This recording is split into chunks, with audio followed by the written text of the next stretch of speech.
How are you today, Tina? I'm good. How are you? I'm all right. Kind of early. I don't know if Brandy's coming or not today. Did we not have one Friday? I hung on for a while, but I don't think anybody ever joined. Is that the Cabell County? Yeah. Yeah. Terry was supposed to be the one to do it because where I was in Charleston, and well, actually, the Cabell County is hers anyway. Hmm. And so I don't know. She said she couldn't get logged on or something. So uh, I guess I'll have to either try to make better arrangements for that or not. Yeah, I wondered. I hung on for a little bit, but I figured people were tied up or traveling home or something. So, You didn't have to go to the Capitol Friday? no, I did the reception Thursday, and we had like, I don't know, six or eight people from Marshall Health doing the Friday one. So they Okay. all live in Cabell. I live in Clendenin. So I was like, it was just easier for me to just do the reception. So, There you go. So yeah, I can understand that.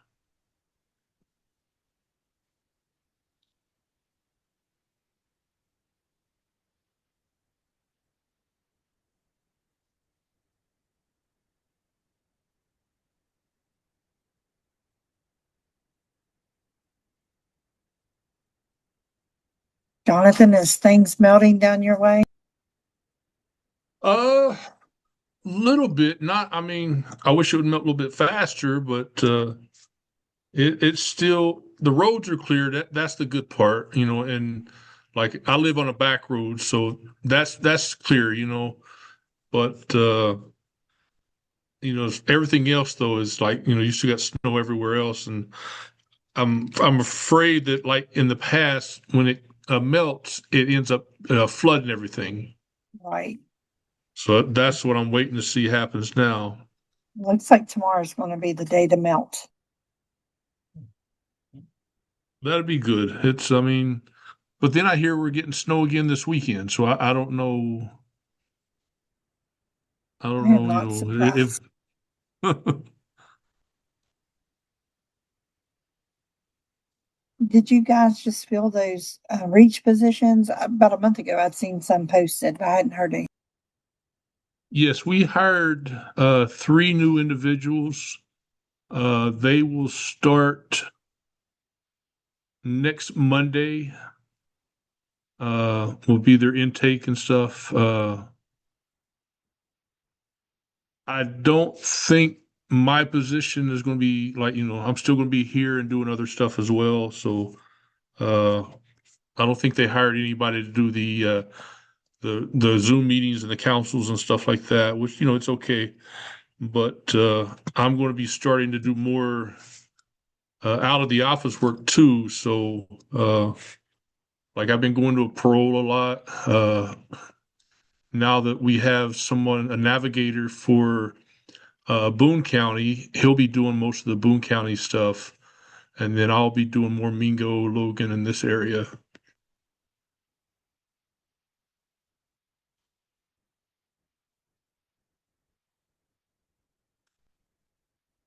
Tina, we hired that Ryan Mullins that used to be QRT for Boone County. oh, okay. That's the one we hired for Boone. Nice. Did you guys hire somebody for Kanawha County?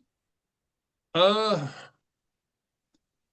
we have two there already, and we hired one to work with him. So there's going to be three navigators in that area.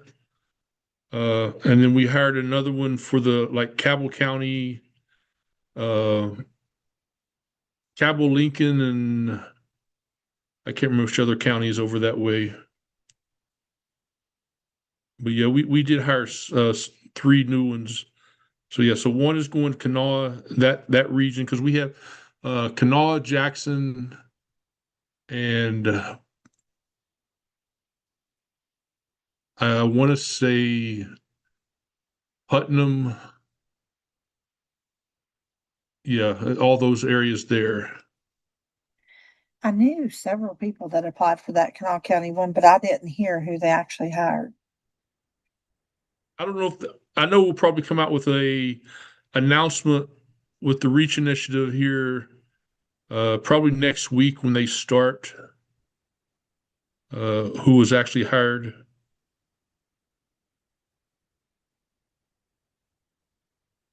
That's exciting. Yeah, it's it's helping get new people, probably trying to cover more areas. Uh, I know we got like a new grant coming, and so it's pretty good.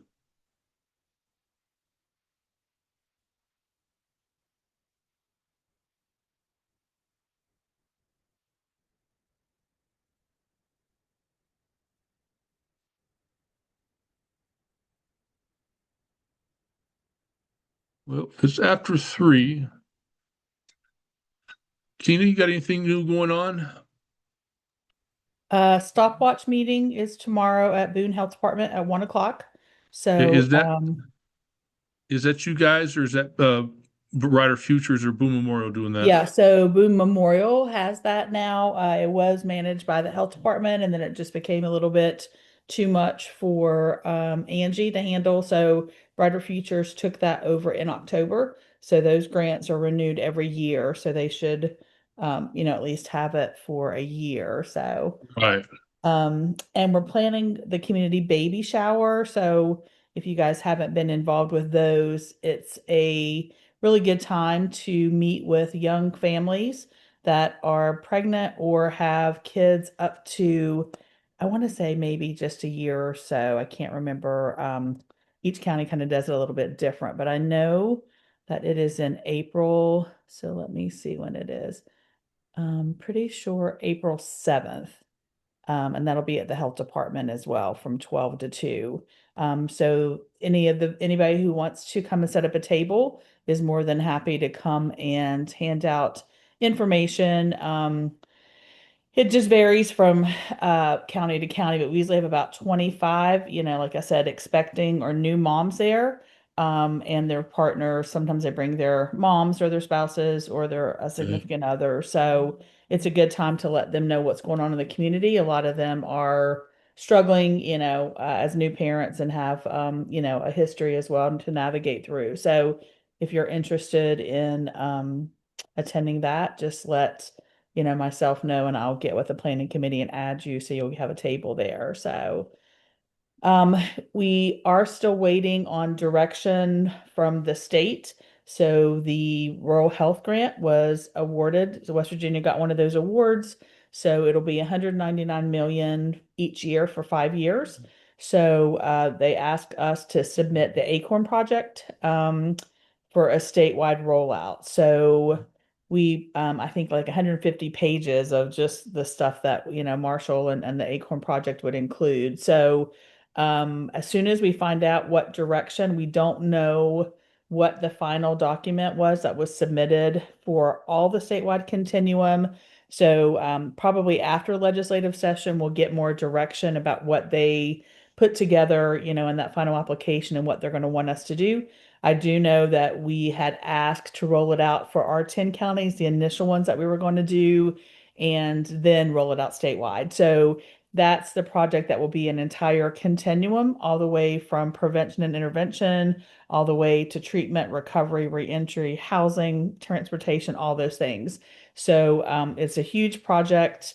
It was originally with a federal grant that was going to roll out in August or September last year, and then that government agency went under a different division. So it looks pretty promising that they'll probably continue to work with the pieces that we put together, but we just don't know exactly what that's going to look like. So, but our higher ups are thinking after legislative session and political climate, settles down a little bit, we'll probably get directions on that. So, other than that, just really trying to work and connect the dots with the nonprofits. Everybody, is really still struggling financially, from food pantries all the way down to sober living and housing. So, trying to connect those folks, have several meetings this week, including Jackson County tonight, to make sure that we connect BOMAR with the REACH group because they got a First Foundation grant that will do some of the things some of the same things that Reach does.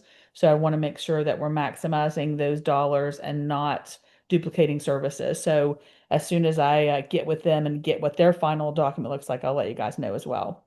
Okay. Other than that, I think that's pretty much the bulk of the things I've been working on right now. What Yeah. was the name of that Appreciate it. grant? The West Virginia Rural Health Grant. Oh, okay. All right. Well, that's Yeah. exciting news. Yeah. So something positive to come, to the state. So that'll be a really good thing.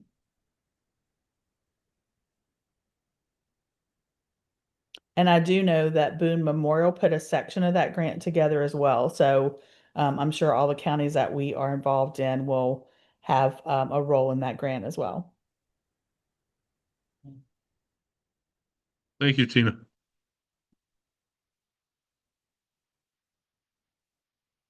Miss Allen, what you got going on?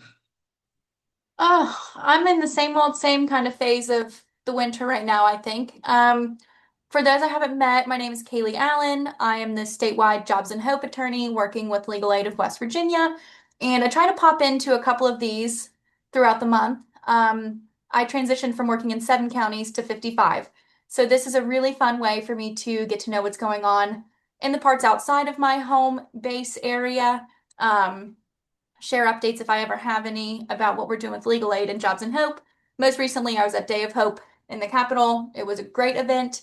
I got to meet some of my clients and a lot of our community partners in person, which, if I'm not in court, it's rare that I meet my clients in person. So it's really fun to put a face to names.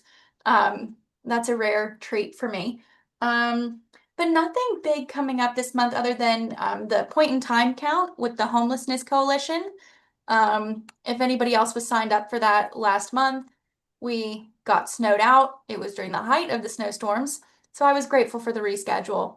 But I'll be helping with that in my region, which is the Wood County, Parkersburg area.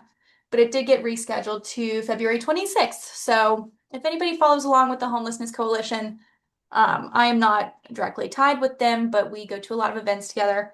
I'm looking forward to that. Seeing if I can lend a hand there. I think it's like a 24-hour all night kind of thing. I don't know, but I think that'll be fun. Otherwise, just excited to be here. So thank you. Thank you. Haley, was you at the event Friday at the Capitol? I was not at the one on Friday. Oh, We have to be very careful with legislative activities in our organization because of the funding we receive. So I had to get special approval to go to the Day of Hope. oh, Um, okay. for that, but it was well worth the paperwork. Really great to be there, and wish I could have been at more, but location and time and restrictions always apply to us nonprofit folks. Right. So it was great to be at that one though. I think we had someone planning to go to the recovery day, but it was rescheduled as well, wasn't it? Did one of them get Yeah, rescheduled? Yeah. yeah, it was they canceled the afternoon Mhm. events that were supposed to happen. I was just wondering because I was like, did because I was there, I was like thinking, Oh did I no, miss I it? don't think we got to meet. No, I was only at the Day of Hope, which was like Yeah, the day after Martin Luther King Day. yeah, I didn't get to go to that one. It was a good one. I'd never been to one of the Capitol legislative sessions, at least not that I recall. I did do a social studies fair when I was in middle school, where I went and did some research at one of those legislative days, but I don't think that counts. So it was my first one in a long time, and I enjoyed it a lot. It was really great, and I'm sure the recovery day was really similar, kind of some overlapping groups, I would assume. Um, Yes. that operate in the same space. So I was excited to be there for the one I did go to. Haley, I actually think I talked to you at Day of Hope, Oh, but I great. didn't put two and two together. Really? I'm with the Proud Grant, and I talked to someone with legal aid that was set up that day, and I got some information on expungements. Oh, well, that would be me or my paralegal. She came with me. Well, I There was were two really excited of us to get that information, did. but the Mm-hmm. next day I went to the halfway house and I was talking to some people about it, and they're like, but what if we have federal charges? And I thought, oh my gosh, I didn't even think to ask Yeah. specifically. It's very tricky. Federal charges cannot be expunged by any state court, so they have to go through like a federal pardon program, which is something that I'm not well versed in. But anybody with Okay. state charges, expungement is an option. But there's no federal expungement that really exists because there's no, you'd have to go through a federal court to Uh-huh. request it. And expungement is really statutory, which means like state court based. Um, it only exists here because the legislature allows us to have it pretty much. So Okay. that's really tricky with federal charges, especially when you have people in recovery who are from other states. They typically have a federal charge and sometimes some out-of-state records that are now being treated for their substance use disorder in West Virginia. It gets really difficult to parse through. But Okay. All right. Well, I would always be happy to provide some um, I can email you some resources that we share of, lawyer referral services and some other statewide legal organizations that have a little bit of, I don't know, ability to kind of stretch outside that state line. So I'll send okay. that to you. I'm gonna just jot Okay. a note down for myself to send that Okay. to I you. At put least my you email can in just there. study those, because it's it's really hard to give people just only bad news, right? And just say, no, you can't. Um, Sometimes my job entails that, but I try to always pad it with something else that I can provide. And sometimes Hmm. it's just information for other services. So I'll send you anything that I can find that's relevant to that in case you do want to say, hey, expungement might not be an option, but here's some other places you could seek some help. I think Okay. that's an option. And Jobs and Hope, I always try to recommend Jobs and Hope while I'm here. Um, Hmm. I do get all of my clients are enrolled in Jobs and Hope, but with federal charges, expungement might not be the right route, and you might have to Hmm. really learn how to work within the background check system, and figure out which fields to apply yourself in. But any kind of program like Jobs and Hope that can connect you with the type of employer that's open to it, I recommend because sometimes they just Okay. have to jump through hoops and hoops and hoops. Um, Having people who know how to navigate those, like I'm sure you do, is invaluable. So. Okay. Thank you. I put my email in the chat. Yep, I'll send it over. Thank you. Nicole, what do you got for us, dear? Well, not a lot. We've been real, busy, but now we did apply for, because I'm stage 2 proud, and kind of like the proud grants seem to be wrapping up a little bit, but we applied for stage 3. And so they come back with some questions, and our bosses, had to rebuttal. And so we're just waiting to see if we're going to get that. So if we get that, it extends the length of the Proud Grant for West Virginia. And plus, it's a lot more money, and it's a lot of different services because stage 3 is more focused on helping them after they're released from the halfway house. So Okay. we're just anxiously awaiting news. Okay. I don't have much. I just do want to give everybody a kind of like a heads up. Uh, Dr. Lloyd and his assistant, Patrick Dempsey, Mr. Dempsey, uh, have asked to be added on to the Zoom meetings for the Reentry Council Zoom meetings. So don't be shocked if you come in one day and they're here.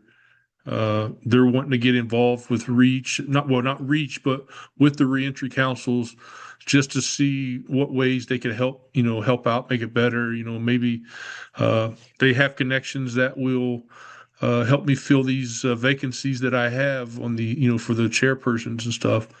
And so I just want to let you guys know that might be coming up. And like I said at the beginning, as far as I know, I'm still going to be here in the Zoom meeting capacity as well. So looks like you guys are stuck with me.